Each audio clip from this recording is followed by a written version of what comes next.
Hi there, welcome back to Weather Analysis with Mr. CB. So, in the last video, we talked about um different types of atmospheres that we can have. We could have stable, unstable. We have different lapse rates that we learned about, and we learned about what different things mean on the QT log P. But now let's actually look at how this would look with different examples. So, absolute stability. So we will know that there is absolute stability in the atmosphere if this is the order of these three lines. So the ELR, environmental lapse rate, that is saying this is what the environment, um, this is what temperature it's decreasing by as you go up with height. And the radiosonde detects this, so it's just basically this is what the environment is doing as you go up. And you can see here what's happening. The WALR means wet adiabatic lapse rate. That is represented by our wet adiabat line. And remember, I said that was the dotted line. And then our dry adiabat is going to be the solid line. Now, you might be confused here. Why does this dashed line not go all the way down to the bottom? And why does this solid line stop here?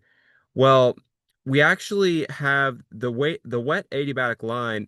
This bold line is actually what's going to be our parcel trace. Um, so we'll talk more about that later and how you would draw this. But underneath this bold, you can see just the regular line, and that is going to be our actual wet adiabat and dry adiabat. That stuff never changes. Remember, that's just basically background on this QT log P. This we'll talk about how you would draw this, but this is very common that we're going to have first dry and then wet because there's a certain point as you go up that, oh, now the parcel's saturated. And once that happens, you can only use the WALR, wet adiabatic lapse rate. You can only use that once it's saturated. And the point you can see is where it changes is right there. And once again, if you don't remember in the last video, right here, we're going to decrease by roughly 10 degrees Celsius per kilometer.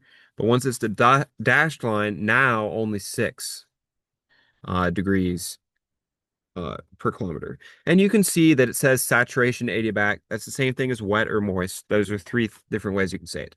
But all this to say, um, is that,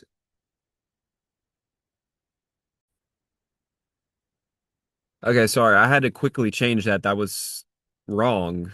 Um, the wrong order. So if the environmental lapse rate is greater, or sorry, less than the wet adiabatic lapse rate, which is less than dry, we have absolute stability. Well, how would you know that that's the case here? Well, you can see that here we have the environmental lapse rate is that's determined by whatever the radiosonde detects. So these two are always the wet adiabatic lapse rate and the dry adiabatic lapse rate. They're always these values. See, that's why they're black. This red one right here, it's going to change. So what the environment is going to change what whether it's uh absolute stability or absolute instability or conditional instability. And that makes sense, right? It's not gonna change, for the wet adiabatic lapse rate or dry. That's just always what it is. But obviously, based on what the environment is, that's gonna determine um if we have stability or instability. That's why we send up the radiosonde anyways, because that's what we don't know. That's the thing that changes. So if that environmental lapse rate is lower than the other two. And in this case, it is because it's 4 um, degrees Celsius. Then that means that we have absolute stability. And why might that be? Well, think about it. All of them start out at the same temperature, 20. What's going to happen if you go up 1 kilometer?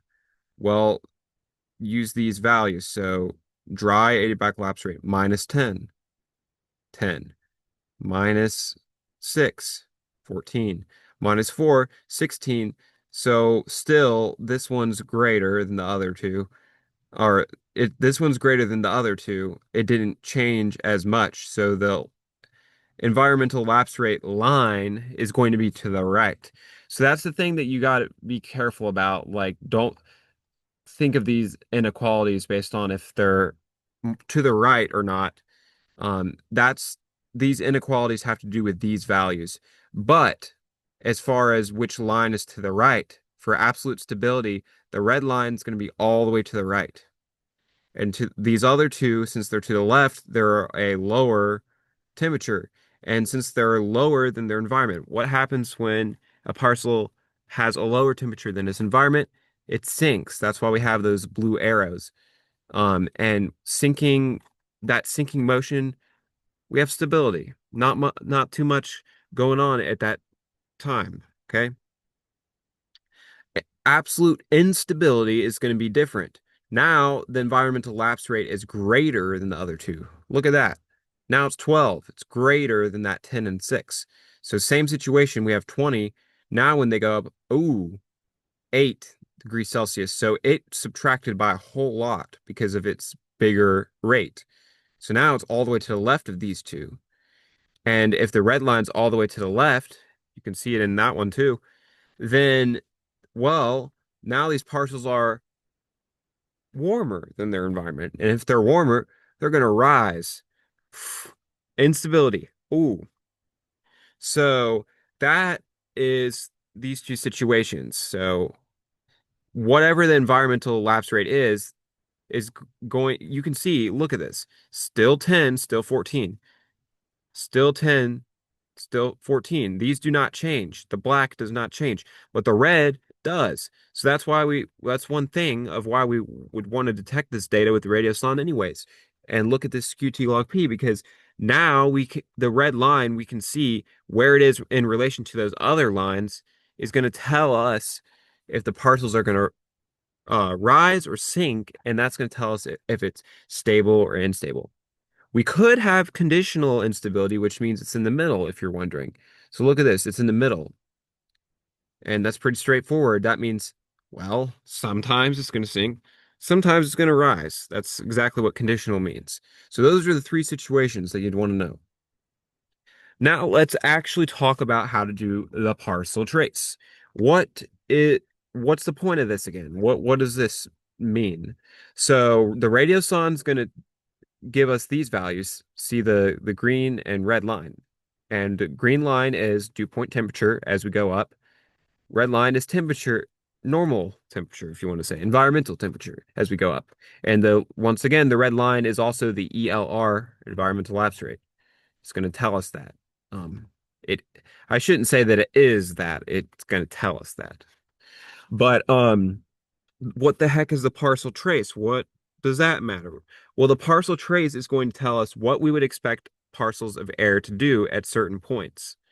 And hey, if that line is to the left or right of the red, we can know where there's stability and instability.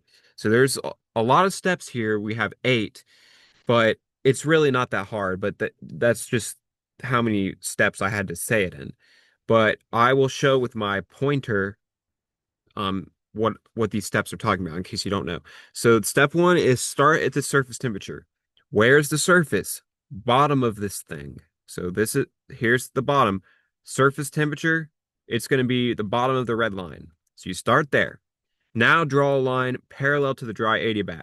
Well, it's kind of hard to see, but the dry adiabat is always going to be the line that is solid that's going this way. I hope that that's not mirrored, but I'll just say going from the bottom right to the top left. So the solid line that's like that, go parallel to it. You can go right on the line if it's close enough, but you have to do what makes sense. So if the line, here's where it can get a little bit confusing. if the actual dry adiabat line is close to where you are, you can draw right over it. If not, just go parallel to it. Same difference. Because here's the thing, even though you only see a few of these lines, technically all in between that too is dry adiabats, but they're just not whole numbers, if that makes sense. So if you draw it parallel to it, that's still going to be correct. And once you're done, you can kind of look at it and see if that makes sense. Based on where you're going next, will determine whether or not you'll be on the line or parallel to it. That'll make sense when you actually draw this. All right, so like I just said, you draw a line parallel to the dry adiabat. Now what? Now you are going to also do a new line starting at the surface dew point temperature. So now start at the bottom of the green line. Now draw a line parallel to the saturation mixing ratio. That's the line that's like that, that's dotted. The one that's going from the bottom left to the top right. So do the same thing. Go on it or parallel, whichever makes more sense. And then those two lines that you just drew, where they meet, they're going to have an intersection point. That is your LCL. We're going to talk more about this later, but that's going to be where your saturation occurs. Hey, if once your saturation occurs, now no longer do we follow the dry adiabat, we follow the moist adiabat, or wet, or saturation, however you want to say. So now, same thing. Now you're just going to draw a line parallel to the moist adiabats or right on it if whichever you see fit, but more likely it's not going to be right on it. It's just going to be probably next to one, but just make it parallel to one of these dotted lines that go from the top left to the bottom right. Now, you're just going to do that all the way through. So you can see here's the LCL. That's where I wish I could zoom in on this, but you can see how that line jerks a little bit. It's like, and it's going in a different direction. That's where we had that LCL, and we're now following the wet adiabat. And if you can see, this dotted line right here is a wet adiabat, and this black line is the partial trace. It is parallel to that, and it just stays parallel all the way up. That's all you have to do. But there's some important things to know. Where this red line is warmer, the point where it becomes warmer than the EL or warmer than the environmental temperature is right here. So now it's to the right of it. This point right here, this intersection is called LFC, the level of free convection. And then once it goes back over again, that's called the environmental level. So these two intersection points you're going to want to know, and in between that is that shape that kind of looks like a maybe pea pod or something, is usually what it's going to look like to an extent. And this EL level, equilibrium level, is going to be the height of our thunderstorm tops typically. So in more detail, these three different intersection points that you're going to want to know. LCL, once again, is right here. It's where we switch from dry to wet adiabat. And how did you get that is remember these two lines that you start out drawing and where they intersect. LFC, I don't know, why does that say LCF? Sorry about that. I don't know why there's that typo. So that's going to be this intersection point right here. It's where the parcel becomes warmer than its environment. After this point, a forcing mechanism is no longer needed for the parcel to rise. So after the parcel gets to this point, it's like, too bad. It can go right up. And then once it gets switches over, now it is going to be cooler than its environment. Um, that's going to be the max height of our thunderstorms. Cape value. Our cape value is going to be represented by this area in this pea pod. So in between where the parcel is warmer to where it intersects again. So for the whole distance that the parcel is warmer than its environment, up into the intersection points. Um, This stands for convective available potential energy. And notice that that says P potential. So this does not mean for sure that there will be storms. We're not able to really tell that for sure because it's potential. Um, but it's going to give us a good idea of potential for, well, if we have potential energy, then potential for thunderstorms. And it's the amount of buoyant energy that's available as the parcel accelerates upward. The unit for this cape is joules per kilogram. But obviously, you might expect that, yes, if this parcel was more to the right, the cape area would be bigger and that would mean more potential energy. Doesn't that make sense? Then we have also sin. This is this area down here where that it's cooler than its environment up until where the cape starts. That's called convective inhibition. And this is basically the amount of energy that's required to lift the parcel to the level of free convection, which is going to occur right here at the top of that sin and the bottom of the cape. And then we also have something called the CCL. This is convective condensation level. Um, and this is basically the height to which a parcel of air, if it's heated sufficiently, will rise adiabatically until it's saturated. So we're forcing air to rise to get to the LCL where there's saturation. And basically, you can see you start at the surface dew point temperature. You follow the mixing ratio until you get to the red line. That's your CCL. That's how you would get that.